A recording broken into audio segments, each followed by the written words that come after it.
starts with self-awareness. And today really is about that. I think more than anything else, this is an opportunity to be more self-aware.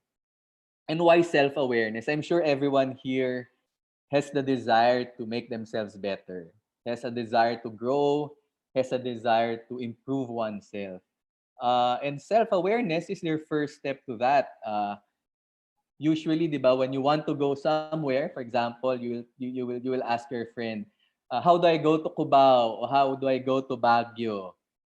If your friend is a good friend, yung una niyang itatanong sa'yo ay, saan ka galing? 'Di ba? Kung matino siyang kaibigan, ang itatanong niya sa'yo when you ask for direction is, where are you coming from or where are you? And self-awareness is that same thing, 'di ba? It establishes a starting point to get you where you want to go. And it also allows you a chance to better navigate the intricacies of self-improvement and growth. Kasi there are many paths to growth and there are many ways to do that. But all of that will start with a self-awareness, a getting to know of the self at the current moment. Another reason self-awareness is important, and magpa-plug ako ng Globe, saktong-sakto. There was this commercial of Globe before, uh, connected to Rogue One to eh. And it's about, and if you watch this, it's a very dramatic video where this little girl goes everywhere wearing a mask, wearing a stormtrooper helmet. And towards the end, she removes her helmet and it's revealed that she's sick. In fact, I think it's a chronic illness that she has. And then her classmates give her a hug, and the commercial ends with the phrase, "Create courage." And I think self awareness is that also. It's really a shedding away of our masks. Some literature they will say it's a shedding of your armor in order to take an honest, open, and deep look at ourselves. And that looking at ourselves includes pain, includes wounds, includes baggages, includes trauma. But I think that allowing ourselves to be vulnerable, discover our more authentic, the more authentic part of ourselves, yung totoo, yung tunay, yung malalim. And again, that is your starting point for your journey towards, I wouldn't want to say healing at once, but at least an acceptance, a better grip, a better management of yourself. So it's a shedding away. Again, it's a shedding away of our masks, of our armors, of our quote unquote double life that we live, we portray. And lastly, this is a very famous illustration, di ba? You will be asked, what do you see? Some of you, usually people will say that they see a old woman. I hope you see the old woman because I cannot see you guys. So I hope you see the old woman. But at closer look, when you squint a bit or when you distance yourself a bit, you will see that there's also a younger woman in that illustration, in that picture. And self-awareness is that also. It allows us to see ourselves from a new and different perspective. Thus, it allows us to encounter the more real and hopefully inspires us growth. Kadalasan, baka ang nakikita natin ay our projections or our desired self. Okay lang naman yon, but there's also the real self that will lead us to that desired self. So self-awareness and what we will be doing today, a bit of that exercise, is about discovering ourselves, grounding ourselves, putting ourselves in a real, open, vulnerable position that hopefully inspires and leads us to growth. Uh, so for this afternoon, we'll be using the Enneagram as a tool for self-awareness. Madaming tools for self-awareness. I'm sure you've encountered some of them, the MBTI. Uh, Maybe some of you went to the Inner Child workshop, Strengths Finders. So madaming tools na pwedeng gamitin. In fact, self-awareness is not just about emotional, psychological, mental awareness. It's also about physical growth, physical awareness. But for this, for today, we'll look at self-awareness, yung loob natin. So we'll be using the Enneagram as a tool. Sige. Just a little bit about the Enneagram. It comes from the Greek word enya, meaning 9, and gramos, meaning something written or draw. Which means, as you might have seen during the pre-work that was done, the Enneagram test, there are 9 types. There was a question raised if this is scientifically proven. The short answer is it's not. It's actually an ancient tool. Creator is unknown, but it was first discovered and seen used by the desert mystics, yung mga pantas ng desierto, long time ago. And I think this is different from what we're normally used to, kasi alam natin should be proven, should be scientifically based, but this is a bit different. Ancient tool, very, sa akin, may lalim na misteryo. And then this tool has been used by companies, of organizations, religious organizations, one of which are the Jesuits, yung mga Jesuita, sa formation ng mga seminarians ay ginagamit nila yung Enneagram. So the Enneagram is not only a typing tool, ibig sabihin hindi lang siya nagtatakda, but it also a process tool. But the process is to look into the process will need more time, will need more effort. And as mentioned, there are 9 Enneagram types, each with its own title or name. But this does not mean siyam na uri lang ang tao sa mundo.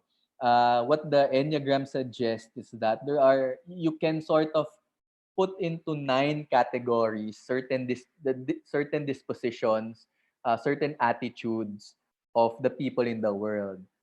Pero hindi siyam lang yung tao. And in fact, even if you are a single type, it does not mean yun ka lang. So as mentioned, the Enneagram helps reveal certain dispositions, needs, desires that are expressed in behaviors and tendencies. Because of the limited time we have, mas titignan muna natin yung dispositions, needs, and desires. Parang yung behaviors and tendencies, we look into it, but not in great detail. Tapos there are no better or worse types, just to be clear. Walang bad na type, walang better type, walang good type. And at the same merit, there are no gender types. There are no types that are suited more for the female, male, or other genders for that matter. As we go on, I will reveal the 9 types later. As mentioned, it has its own title and name.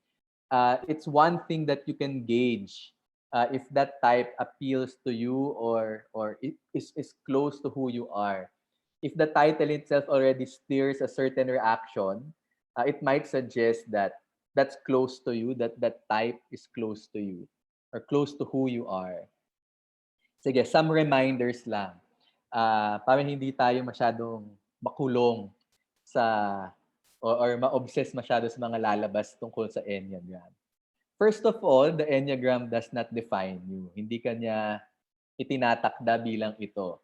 It's simply a part of you, or it contributes to who you are, or it speaks of who you are or who you can be. So hindi ikaw yung Enneagram type mo. Pangalawa, dahil doon, do not box or judge yourself and others. In fact, we all have the 9 types. Kadalasan after an Enneagram, especially if it's an intense Enneagram session, kaya yan ganyan kasi type 1 siya. Type 2, type 2. So we try to avoid that. We use this tool as a guide, as a marker, as a starting point. And as mentioned, we all have the 9 types in us. The Enneagram just suggests that we have a dominant type, or we have a default type, or we have a type that is more pronounced in us. So remember that we all have the 9 types. So sometimes baka yung iba sa inyo read all through the 9 types and says, mas gusto ko type 7 ako. Kahit type 2 yung lumabas. But remember, you also have the type 7. Or later you will see when we describe the types, may ganyan din ako, may ganyan din ako. But what we're talking about is your defaults, the dominant. And lastly, you are not stuck. The reason for self-awareness and these exercises is to strive for change, growth, and it really suggests that change and growth is possible. And in fact, I hope is our objective.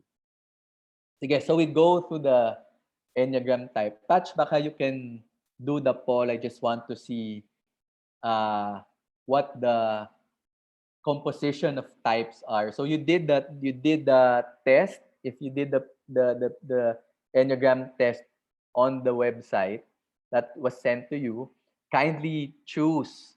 Now, if you have two that are tied, click both. Or maybe, I don't know if it will allow you to click both, but click one. We're just looking for your highest. Not the second, not the third, just the highest. So if you could choose the Enneagram type that was revealed to you during the test, it would be helpful. I just want to get a sense of the composition of people that we have. So, Okay, so yeah. Hi, Guido. Do you see it? yes, I So, see the right test. now, medyo nag-equal or, yeah, people are starting to put in their... Okay, sige, So, sige, medyo sige. pantay. Like, except for type 2, we don't see a type 2 in this group right Oh, now, and okay, type okay. 4. Sige. But, Okay medyo lang. pantay. Sige, sige.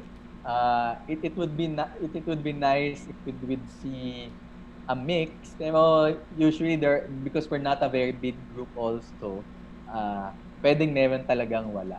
Mm-mm. So I'll just wait for the results and then we will proceed. Okay. So, right now, we see, yeah, type 5 being the Type most. 5. But the others, yeah, have equal amounts. But Okay, still, sige, sige. until now, type 2 and type 4 is not represented in this particular group. Sige, so the highest, but everything else is represented. So type Yeah. 2 and type 4. 4. Yeah. Okay, okay, sige, sige. So remember your type, or remember that type. If you have a tie, may dalawa kayong pantay na pinakamataas. Mm. Remember that, write that down. I just also want to say, before I continue, again, the Enneagram is a guide.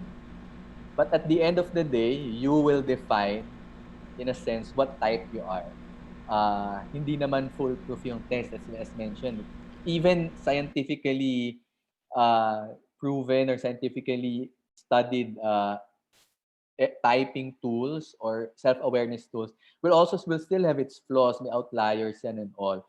So as we go along describing the Enneagram, kayo din yung magdi-discern what type you really are. Kayo din yung in a way pipili. Pero the presumption is that you're honest with yourself. You're true and you really want to get to know yourself. So again, and if you have ties at again, kayo yung pipili. In a sense, you will choose what type you think you appeal more. Okay, sige. Okay. So, you know your types. I hope you all know the results of your test. Before we go to describing the types itself, there's this in the Enneagram, there's also this part that we talk about, which is the center of human intelligence. What is the centers of or the circles of intelligence of ano?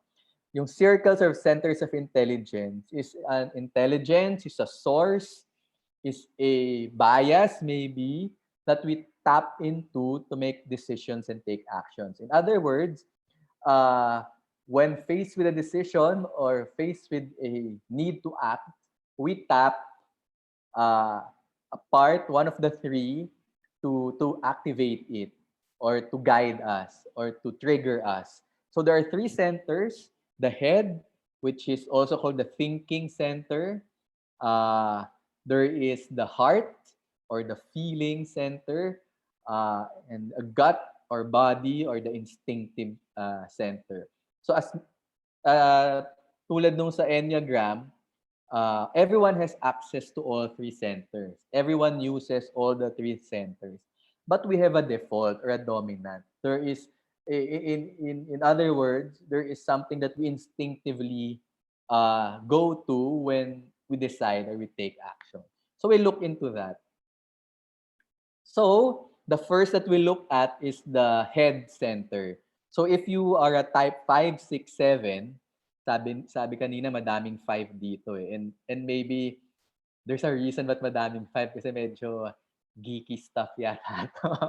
At 5, 6, 7, if you're a 5, 6, 7, you're a head center, or you're a thinking. You're a thinking person. Does not mean the others are not thinking, ah. So one, your strength lies in your ability to tap into your mental intelligence. So you're concerned with logic, reasoning, making sense of things. So nagpapakita to because you love to make plans, love to strategize. Uh, for example, kayo yung lagi nagpaplano ng travel, na itinerary ng travel.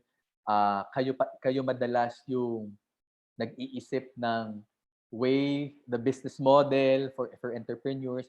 You think of strategies to grow the market, etc. So, if you're a head or thinking center, you are a logical, in a way, objective person. Ito, one thing to check. You usually start your statements with an I think. If they ask you, what's your opinion on the on COVID, on how the government handles COVID, you will say, I think. I think they are not doing enough, or I think more can be done. I think we should focus more on these things. So it's one marker you can look at. Another is that you seek security. Ibig sabihin, that's why you plan. That's why you strategize. You want things to be secure. You don't want things to just mess up all of a sudden.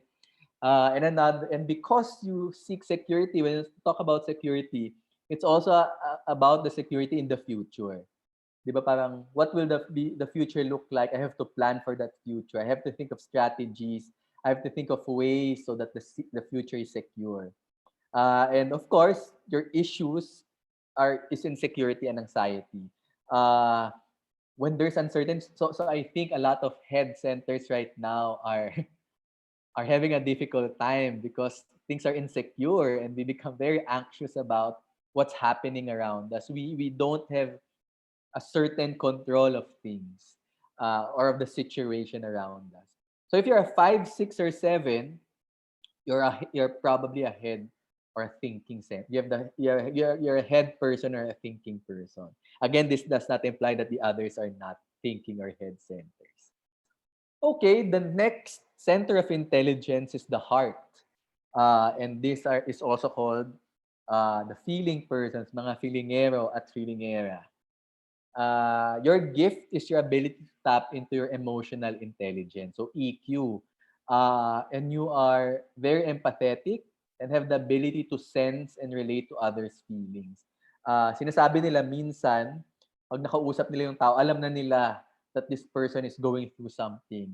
Or they can sense in the language, in the tone, if the person is sad, happy, uh, having a difficult time.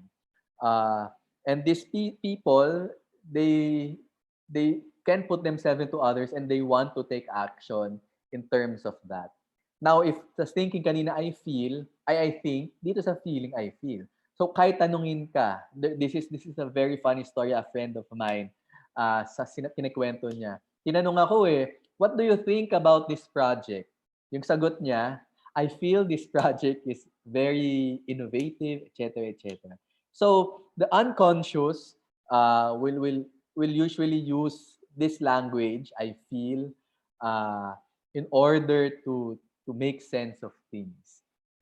You seek attention, and this has something to do with your ability to relate to others' feelings. Diba? Dahil nasisense nyo sila, you draw from that energy of others. You are past-oriented. Because you seek attention, and if you look, your issue is identity and self-image. You always think, what did I do in the past that is affecting my image or identity right now? What things did I not do that may affect how people see me at this time? So types 2, 3, and 4 are your feeling or heart center. are the feeling or heart-centered people. Lastly, we have the body or gut. This is also called the instinctive. And this is a bit more tricky than the two. And this is usually confused or has a sort of similarity with the feeling, feeling center. So you have the ability to tune into your gut feel about people and situation and take immediate actions. So dalawang bagay, meron kang gut feel and to validate that gut feel, you want to take immediate action about things. Anong sinasabi nilang pwede niyong tignan ng pagkakaiba ng feeling center sa gut center? The feeling centers, if it's a feeling, there's usually a sort of an explanation why you're feeling that way. Halimbawa, natatakot ka because you see danger or you can sort of see that there's something wrong that's happening. Yung gut, minsan walang paliwanag, 'di ba? Parang may mali dito. Pero you cannot validate it with anything. You cannot explain it with your senses, with your five senses. Ergo, when you have a gut feel, you want to validate it by taking immediate action. So you have a strong body sensing of things, yung nagkaka-goosebumps or yung if you notice gut, 'di ba sa tiyan, 'di ba some of us when things don't seem right, sumasakit yung tiyan, nagkaka-LBM or mainit yung tiyan. That's usually your gut telling you something. Kaya din pala magkalapit yung kaya nagkakalituhan sa gut and sa feeling kasi malapit yung gut sa puso. So what does the gut-centered person usually say? Oh, let's try it, let's just do it. Sa Tagalog maganda eh. Galawan natin, kilusan natin to. You seek autonomy and you're very present-oriented because nga the gut, what do I have to do now? Diba? I need to validate it now. And your issues are aggression and repression. Again, parang I want to do things now. No one sort of can explain it, but I want to do it right now. And if you're a type 8, 9, or 1, you are you tap into your instinctive or gut center. So ito, quick question lang, quick reflection. Is the idea of the center true to you? And is it something that you can relate to? Parang talking about this and realizing, oh, I'm a heart center, I'm a gut center, or I'm a head center. Does it resonate? If not, which best relates to you? And maybe you can cite specific examples to show this. And then another question is, when is it advantageous to you? And when is it disadvantageous to you? The Enneagram, these centers are all neutral in a way. They're really all amoral. And it's quite dependent on the person, how he or she uses it. Okay? Uh, Sige. Let's move on.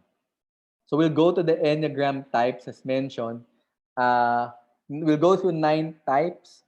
Sabi nila, if you are disturbed, healthily offended by what you see, what you hear, you nabagabag ka, it's probably the typing might be correct.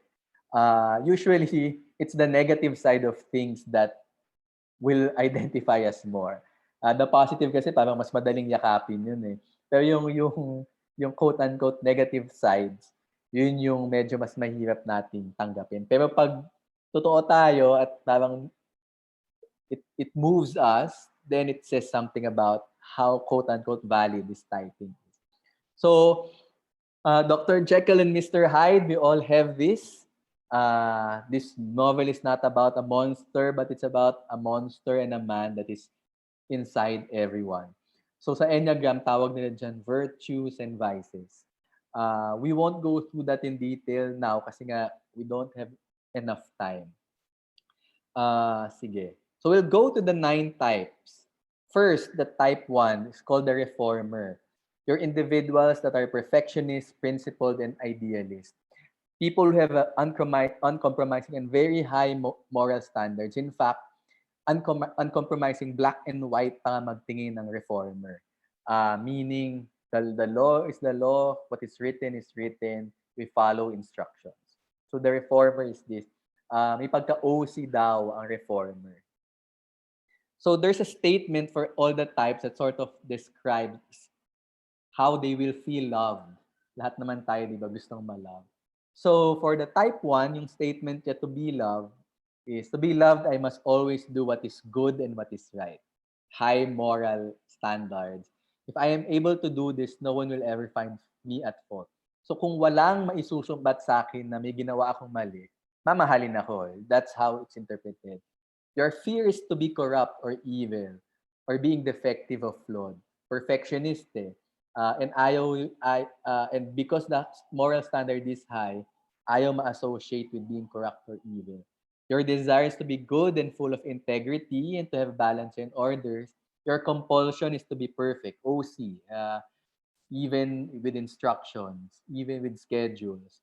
Your passion is anger. Bakit anger? Pag hindi nasusunod o kapag may sumusuway at halimbawa sabihin na, relax ka lang. Anger, the passion of anger and resentment comes.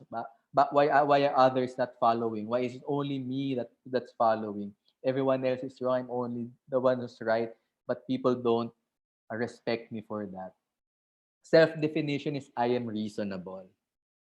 So some virtues and vices, your principles, consensus, at your worst or your vices, you're very critical and judgmental. Uh, sabi na sa party, ang mga type 1s, unang may makikitang kapintasan. Sasabihin nila, cheap cheap yung or the menu is not well balanced. You're warriors and dogmatic, self-righteous. My morality is what has to be followed. Very rigid and obsessive. Inflexible. I know someone who kahit na gahol na sa oras, gusto niya still follows the procedure by the dot, by the note, and overly serious. So you can just read through this. I can't explain it too much in detail because we don't have enough time. Some examples lang of people who are type 1s. I will just point out to Spock. Di ba si Spock? According to blah blah blah article, this is how it has to be done. Medyo unfeeling, di ba? Very cold. Captain America, what is right is right, what is wrong is wrong. Kaya sila nagka-clash ni Tony Stark, di ba? Kasi Captain America, very clear for him what is right and what is wrong. So just pointing out those two people as an example of a type 1. Okay, type 2. Wala daw type 2 but baka may kilala kayong pumapasok dito. You're very loving and warm-hearted individuals. They live to serve. And they're very sensitive to people's feelings and needs. Ang statement naman nila, to be loved and valued, I need to be needed. Therefore, I need to attend to the needs of others before attending to mine. Ito yung dakilang martyr. Your fear is to be unloved and unwanted. Your desire is, of course, to be loved and to be a source of love. Your compulsion is to be needed kasi you find your worth when people need you. Your passion is pride. Oh, kita mo, nakakatulong ako sa iba. Ako lang ang nakakagawa nito para sa'yo. So, their fixation is flattery. If you notice, this is a heart center, so flattery. And their self-definition is I am caring. Very selfless, appropriately generous at your best, supporting, nurturing. At your worst, you're manipulative. In order for, you will manipulate others so they need you. Smothering, possessive. Again, possessive because you find your worth, your love when you're needed. Overly accommodating, martyr, resentful. Ginawa ko to para sa'yo, tapos ako gaganyanin mo. Yung type 2s daw, sila yung pinaka naiirita pag ang reply mo sa kanyang message ay K or TY. Ma-offend daw sila sa ganun. Some people, Angel Locsin is a particular person that I want to focus on. The first celebrity after the Marawi incident to go to Marawi without the media, without any fanfare to donate. We always see her, diba, donating, doing philanthropic work.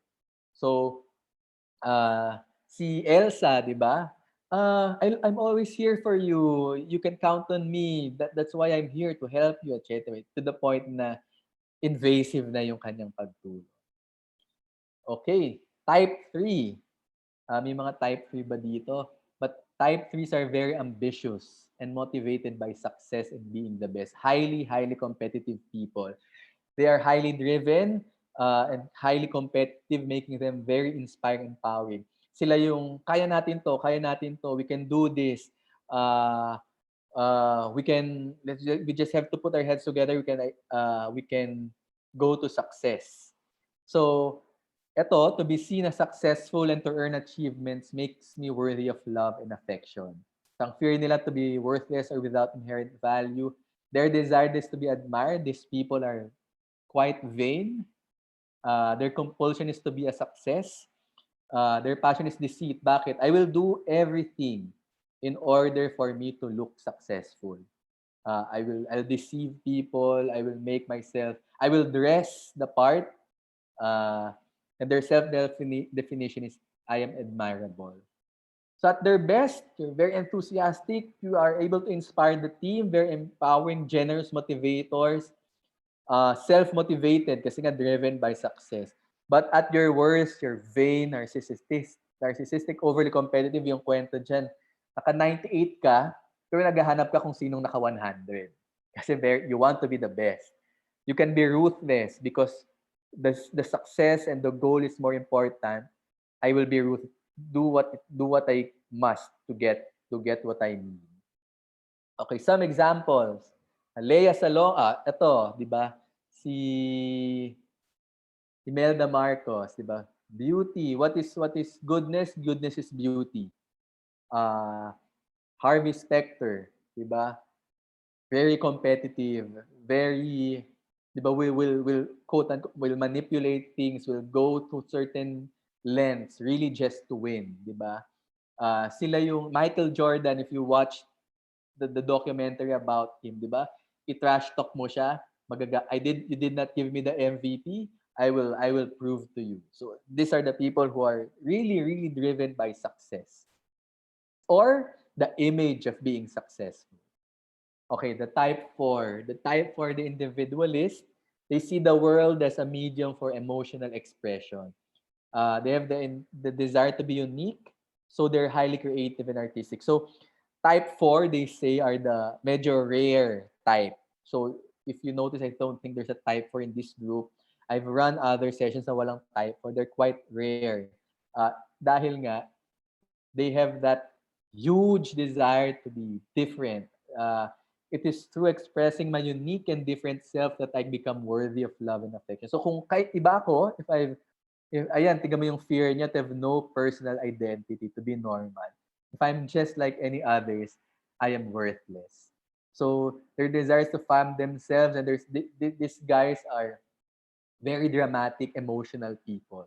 So their compulsion is to be special, to be unique. Their passion is envy. Bakit envy? Lagi silang nagko-compare sa iba. Oh, this person is this, can do this. Ako, I'm just this. I'm just normal. Fixation is melancholy. As mentioned, these are quite dramatic people. And their self-definitions, I am sensitive. At their best, very artistic, authentic, compassionate, but at their worst, very dramatic, self-absorbed, moody. The fours, they say, are very susceptible to depression. Kasi nga very strong yung hugot nila sa emotions, because it's in their emotions, like they can express themselves. They usually think that no one understands them. Kasi nga art, ganyan. So walang nakakaintindi sa akin. And then they become withdrawn and depressive. So some examples, very eccentric people, di ba? Freddie Mercury, Dennis Rodman, but they are very unique thinkers, very unique and very different thinkers. So these are examples of type 4s. Okay, madaming type 5 dito. Type 5, they're called the investigator. These people are very insightful and observant. They're driven by knowledge and understanding. So these people are people who value being intelligent, having depth, and having a wide array of knowledge, usually with a certain topic. Parang gusto sila, experts sila. Yung joke dito, later I'll show you. So, I can fulfill my own needs with knowledge, skills, expertise. Then I can be loved. Bakit? Kapag alam nila ang mga bagay, hindi sila maki-question, or meron silang sagot sa mga bagay. Thus, that's where their value will be.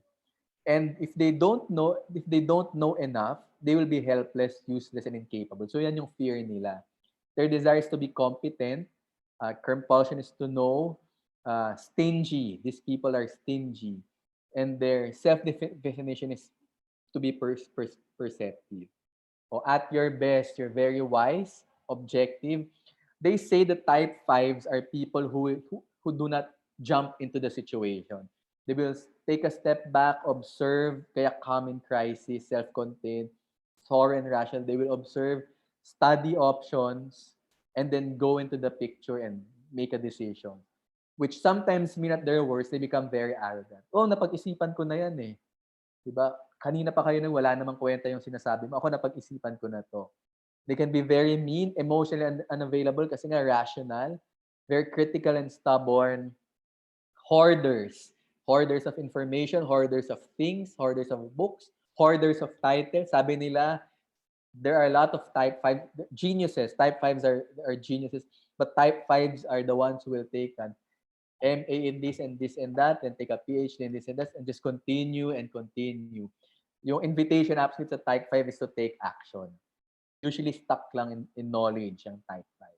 Some examples, yan, tignan nyo si Yoda, di ba? Wise person will not jump, but then suddenly say a few words, then boom. Di ba? Sherlock Holmes.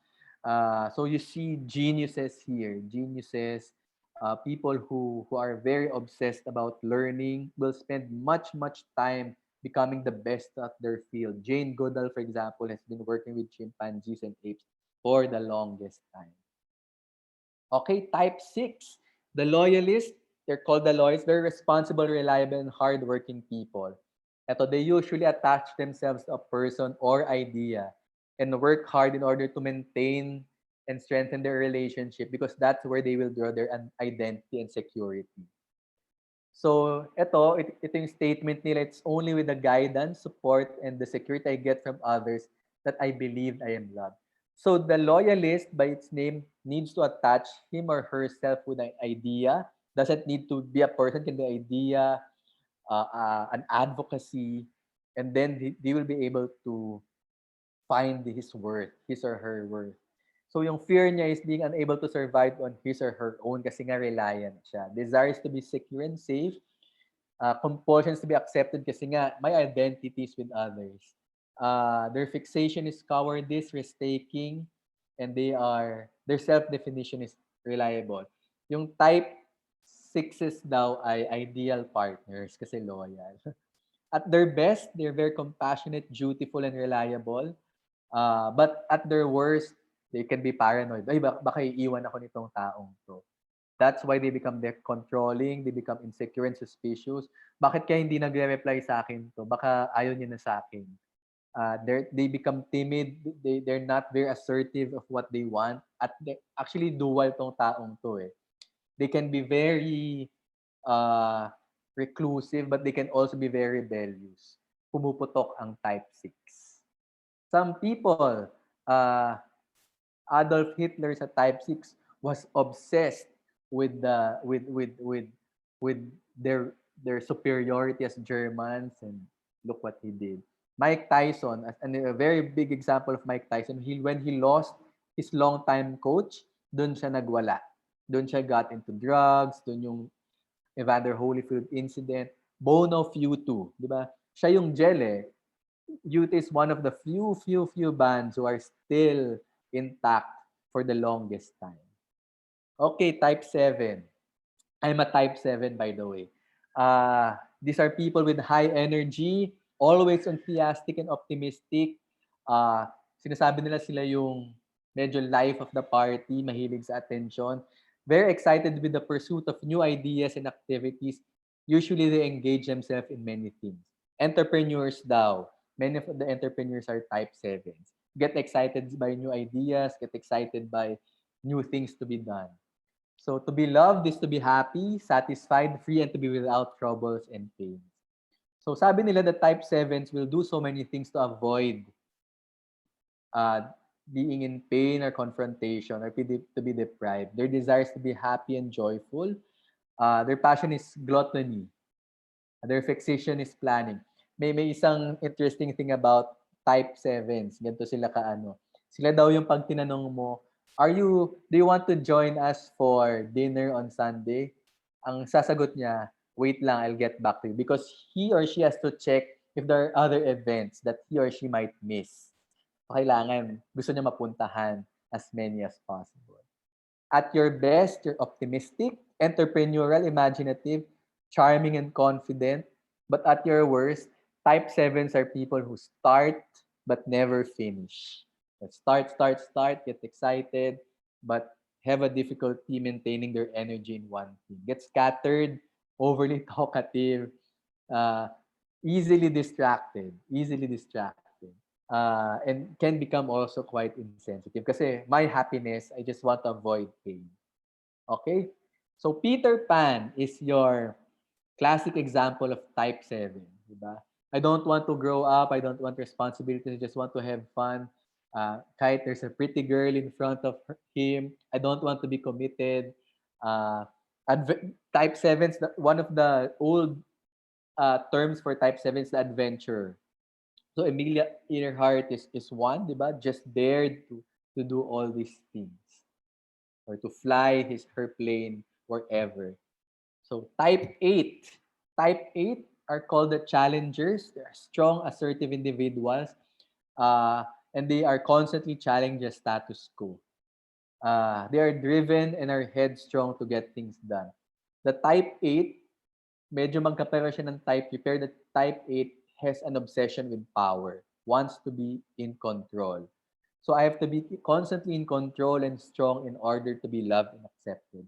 Naturally, the fear is to be harmed or controlled by others. And their desire is to protect themselves. So if I am powerful, I can protect myself and control others. Their passion is lust. Fixation is revenge. If you did this to me, I will get back to you. I will make myself strong and I'll get back to you. At your best. Type 8s actually are very strong advocates. They are the ones who will disagree with certain issues, policies that are unjust and fight for that. Uh, at your worst, you can be very aggressive, ruthless, domineering, vengeful, controlling. Kung type 8 kayo, wag kayo ma-offend sa examples. But these are some examples of your type 8s. Diba? Very, uh, in a way, want to be in power, want to be strong. Voldemort, for example, di ba? You can argue maybe that he's a type 3, pero ang argument dyan, wala siyang paki sa itsura niya. I don't care what I look like. What's important for me is I am powerful. So a lot of strong men, meaning, I don't want to use the word dictator, but yeah, are type 8. Si Donald Trump, pwede din siyang type 3. Si President Duterte daw ay type 8 or type 2. Okay, we're down to our last type. Type 9 is called the peacemaker. These personalities are often chill, relaxed, and at peace. They desire to be harmonious, and thus their task is to bring people together and create good relations. Oops. Yan. I am loved if I get along with everyone. People who are type 9 are, I don't want to rock the boat. I don't want to create any tension. I just want things to be harmonious and at peace. Uh, their passion is love. Bakit? Wala, I just want things to be as is. And their self-definition is, I am peaceful. Ito yung at your best, your excellent mediators kasi type 9s are very non-judgmental people. My brother is type 9 and I'm amazed that the people I am very pissed off at, he can be happy with them. Yeah, they're patient, peaceful, generous, down to earth. At your worth, you can be spaced out. Dahil ayoko ng gulo, I will go to my own world. And there, it's peaceful. Passive-aggressive. Kasi nga, gusto peaceful, kahit ayaw, stops himself, then becomes passively aggressive. Can become resigned, and indecisive. Sila usually, alam ko madami sa ating ganito, pero saan mo gustong kumain, bahala ka na kung saan mo gusto. Sila yan. Okay. So these are some of your type 9s. And type 9s daw, sila, if you look at the examples, they're very parang unsung heroes, very hesitant heroes. Frodo, for example, gusto ko dito lang ako sa Shire. I don't want to do anything with all this adventure. Diba? Or Harry Potter, I just want to be a normal student. I don't want all this burden, etc. But, so sila yan. Sila yung I'm fine like this. I don't want any trouble. I'd rather be here than try out something new that may be better. Basta okay na ako. So those are your 9 types. Siguro before I continue, baka I can answer some question. Meron dito. OMG, I'm 99% A3. Any questions? Maybe I can answer some questions before I move into just a short recommendation of how we can use this. If there are any. Or from the past. Ano ba yung ano? Sige. Okay, may question ba? Any questions from the group? Ako, can I ask a question? Sure, Well, I Pat, think go. baka you might discuss this in the next slides. But so how can you use this personality tool to foster working with other people? So how can we apply this in terms of teamwork and collaboration? And siguro as a follow-up to that, parang in a remote setting, because right now, 'di ba, parang it's hard na for us to be in person. So may ganung pang layer of Sige. separation or physical distancing. Okay, sige. With your question, I'll move into my next slide. Actually, I think this is my last slide. So what's next for us and your team?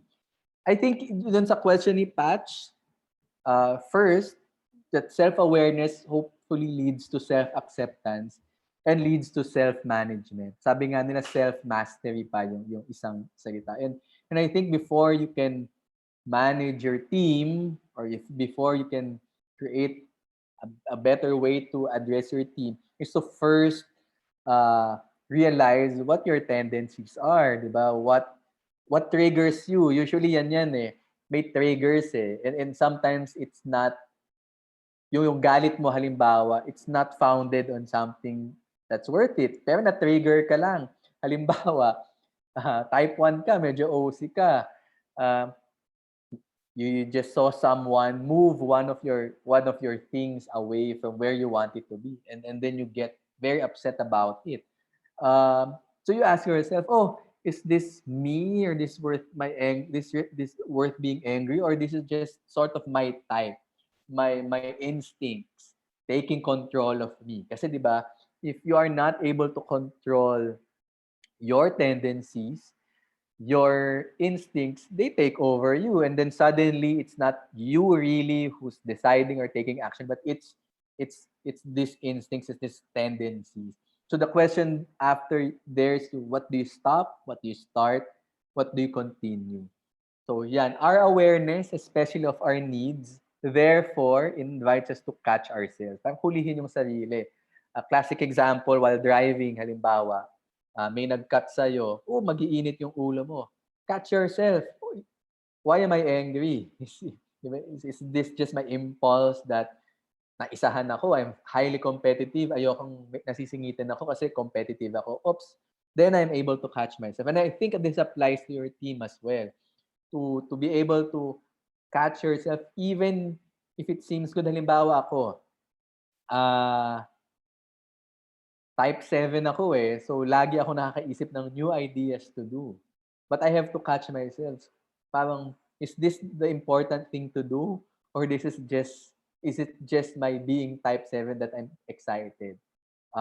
Being able to, just to say yes to invitations. Kung type 9 ka, di ba? Yes, yes, yes, yes. Or type 2 ka, hindi ka maka-no sa help na hinihingi sa'yo. So, to be able to catch yourself. So how can I tap into other types, or into my other types? I mean, di ba, you have a dominant type. How can you tap into the other types that you're not your dominant to be better and more loving person. And then, how can I use your knowledge of the types to engage and motivate? Kasi yan nga eh, uh, a good step here is you know a general description. If you've read a lot of literature about the Enneagram type, parang magkakaroon ka ng sensing. I know we said not to box people, pero magkaka-sensing ka na parang may pagka-type 2 tong taong to. So you get to know this person, talk to him, and be able to reveal certain things about this or her person. A good thing to do is get your team to do the Enneagram para alam nyo kung paano i-handle yung isa't isa. So, if you know the sort of disposition Enneagram type of your teammates, you will know how to tap into their strengths. You will know how to tap into their motivations, 'di ba? At the same time, you will know how to manage their stress or avoid putting them in stressful situations or personal challenges or how we will manage conflicts. Tapos yung an awareness of ourselves, the virtues and vices invite us to be more sensitive to others as well. Kasi meron din silang virtues and vices. I think in a virtual space, it's the same. I think it's the same principle. If I know that my office mate or my employee is a, let's say, a type 4, uh, you know that the space where he is right now might be very problematic for him or her. So you try to find a way to help him. Type 7s have a very difficult time right now because they're highly extroverted. Paano mo ngayon siya tutulungan? Given your knowledge that this is something that is needed by him, given his dispositions or traits. I don't know if I answered your question enough, Patch. But this is my last slide actually. So if there are other questions or concerns, I siguro just to I know that the title was about team, but I think to help your team to make your team make the dream work, parang hindi ka makaka-lead ng walang pagkilala muna sa sarili, and it's hard to move forward to talk about the team when the self has not been filled. So I just put di ba may salita pamumuno eh. At may yung root, may isang word nun puno or pinuno. So if you're not quote unquote filled yourself, you'll have a difficult time to spill over helping others. So kaya I think this session, though the title suggests for the team, I think really encourages us to start with ourselves and then move to how this tool that we discussed today can be used. Maybe they go through the test as well and then talk about it as a team and then just say, halimbawa, type 6 ka, how can I best help you given you have virtues and vices? How can I make you better? How can I make you good? So Okay. yun. Okay. Thanks, Guido. Okay, so at this point, actually the questions are starting to come in. But before that, let's invite Vicky. Let's invite Vicky to the conversation, and then we'll go and answer some of the questions that we have. Sige. Actually, Okay, I so can start addressing some of the questions kasi medyo related sila to what I'm doing. sige. Okay. So what did you think? Yeah, what did you think about Guido's presentation? I loved it because it's something that I actually knew a bit about because my friends and I took an Enneagram test a few years ago. So lumabas ako na Enneagram 4 and 5, which if you think about it, diba, my job is employee experience design. That's both 4 and 5 eh. Super sakto na I have to heavily empathize with employee needs. That's always where I come from. That's what they rely on me on. But at the same time, I have to be able to look at our systems and the needs and the business requirements. Kasi hindi naman pwedeng makiki-empathize na ako sa employee. And unifying both of that to me is a very unique and special trait of a 4. Because for me, kasi if I didn't have that, I wouldn't be able to do what I do today. So it's really what sets me apart. So someone asked earlier na is this something we can apply on a barangay or an Mhm. organizational level? Or I think community it based, depends. yeah. Yes, it depends what your objective is. So if the objective is so you can typify people na parang I like Guido said earlier, I 4 siya, I 9 siya. If the idea is to be able to manage people better or box them in, then maybe it won't be as useful.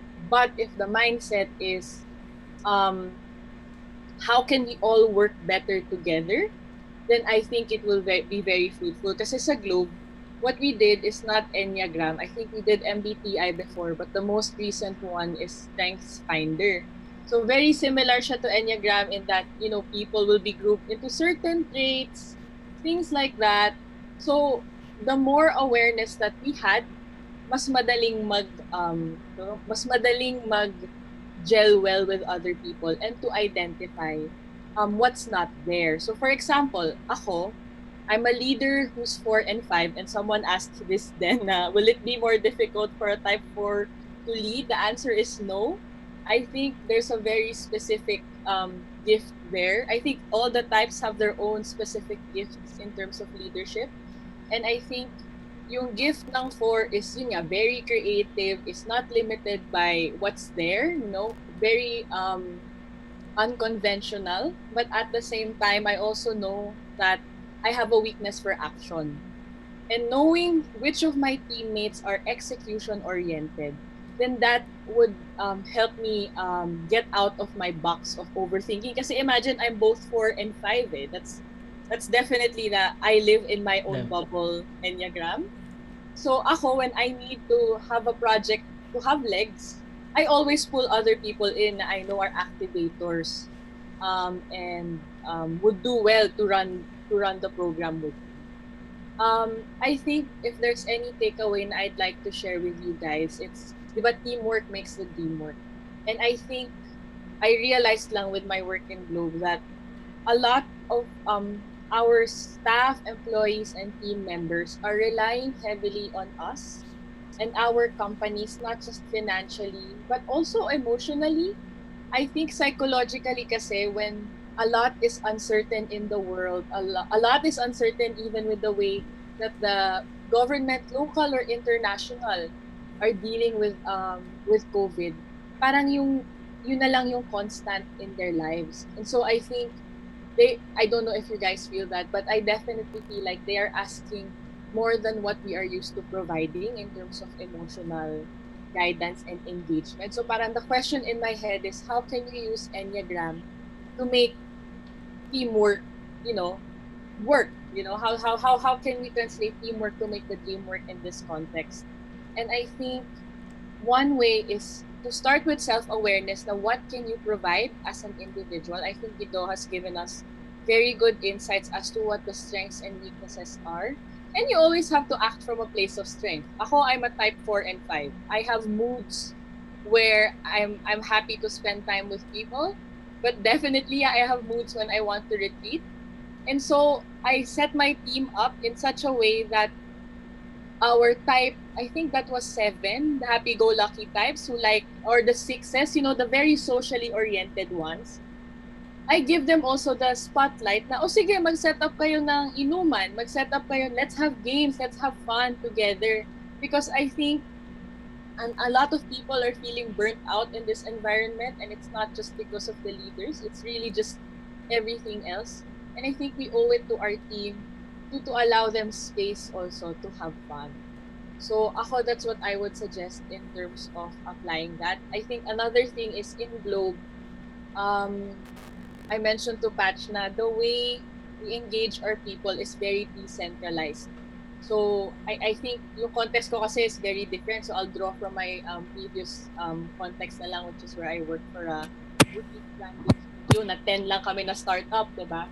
So parang before, what we used to do is we really lean on to each other, and we really create a safe space for every type of person to exist. I think that's the most important thing, and I think that's the biggest thing we can contribute as leaders, that ability to create a safe space regardless of each other's enneagrams and types. I think yun lang. Thanks, Vicky. Meron some questions here that you'd like to address. One is actually Rodel has a few questions. He's asking, so you have a certain type. Does that actually change over time, or like ano ba siya? Are you boxed for that forever, or yeah? Well, How do we approach that? actually, there are different sides, or there are different people who say. Some say you do not change, some say you can.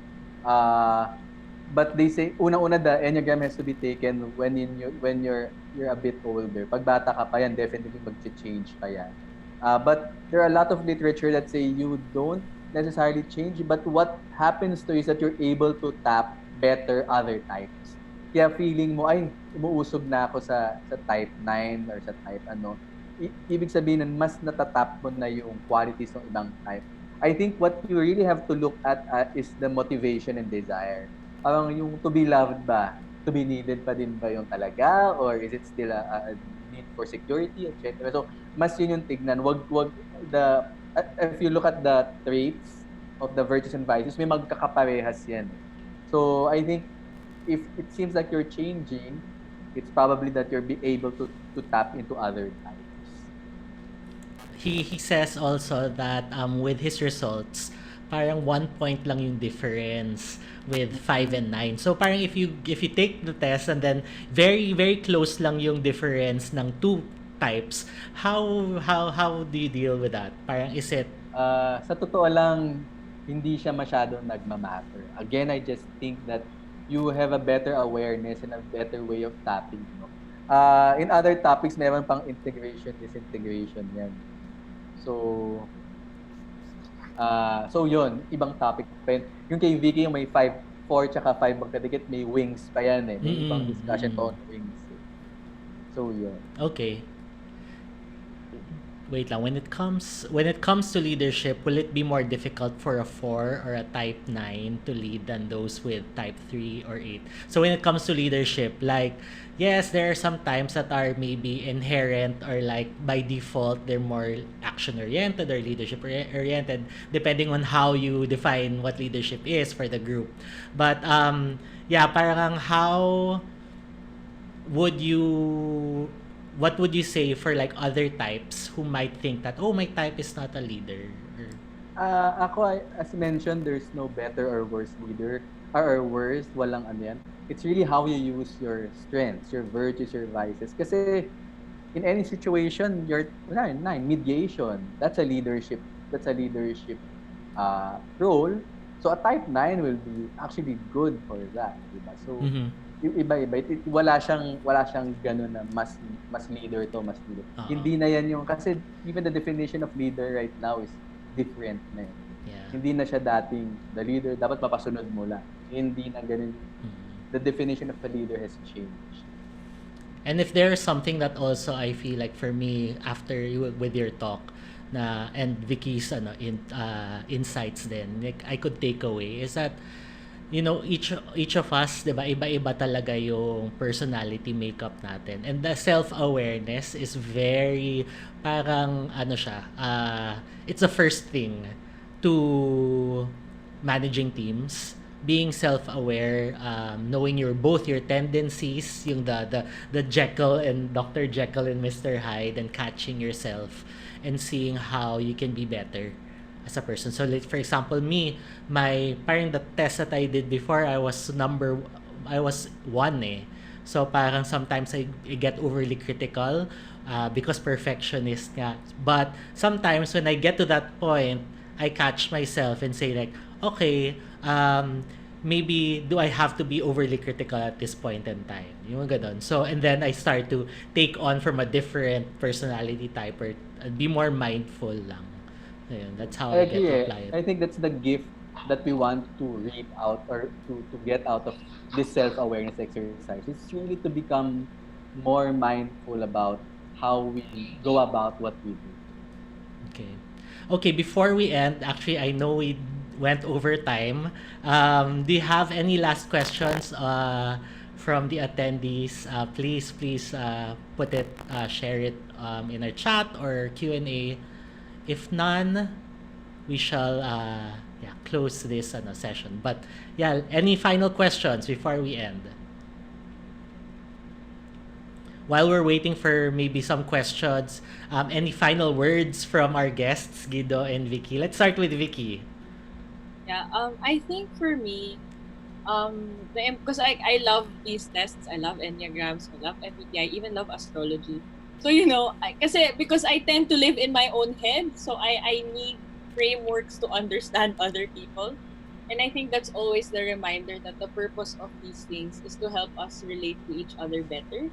And another last word I'd like to say is that I started out not liking my Enneagram type. I never like my results. I never like my Strengths Finder results. And then I realized that's where my superpower was. So don't, if you're 100% a hoarder or if you don't like your result, I think you should first start by asking yourself, why not? Kasi baka untapped power yan eh. And that's a better way to meet other people halfway. Now, with who you are authentically and who they are authentically. So yun lang po. I love it. Guido, yeah. And then unang-una, I want to thank everyone who's part of this session. Sorry, someone mute. Wait lang.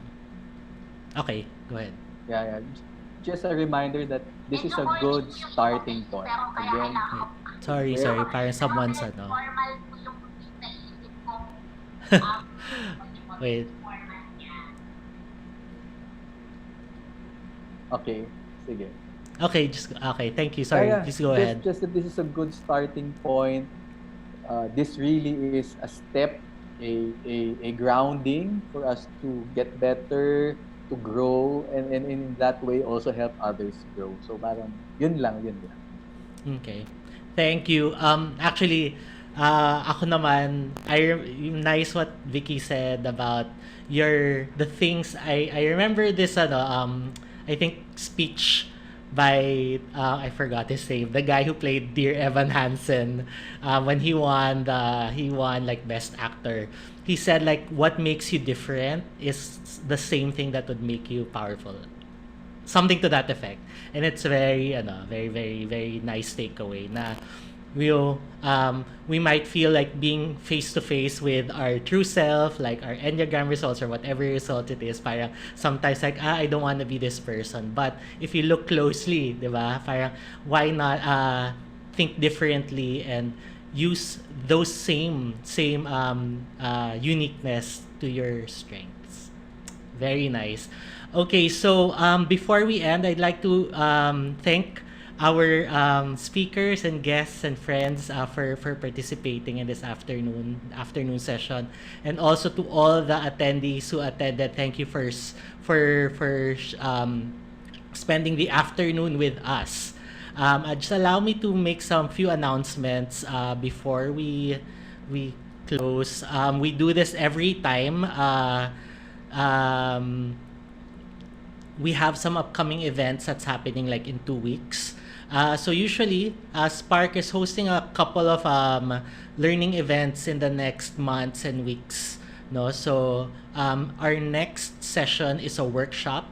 I'd like to invite everyone who is looking to start. Actually, now's a good time to start planning for your social media marketing. So we are going to be joined by Miggy Azurin. He is the co-founder of Husky Digital. He will help us if you're interested in doing a workshop with us on Thursday, November 5. He will guide us through creating our social media marketing strategy for 2021. So I really encourage you to join us here because this is going to be useful for your strategies next year.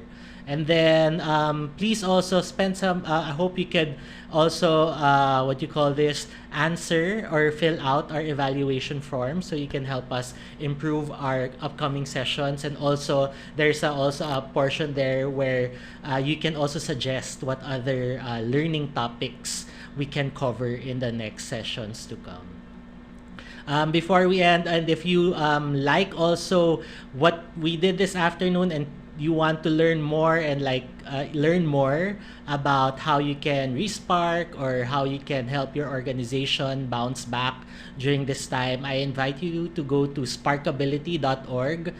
We have a growing library there of webinars and content that can help you spark a better normal. So just go to sparkability.org, and actually the replay of this, if you are at the feel, if you joined us like midway and you want to go back to the enneagram types, you can go back here. I'll be uploading it by tomorrow. It will be there already. I'll send an email on the replay link, but there are also replays of our other seminars and workshops that we've done. You can all find it here. And then, yeah, lastly, thank you to Globe for being our steady partner with these things that we do at Spark Project, for always supporting us in social innovation and social entrepreneurship. Thank you again to everyone. And yes, I hope you enjoyed our session this afternoon. Teamwork makes the dream work with Guido and Vicky, and I hope you can join us next time. So again, thank you again, and have a great evening. Bye, guys. Thank you guys. Bye. Bye, Vicky. Bye, Guido. Thank you. Bye-bye. Pero let's begin with the question of what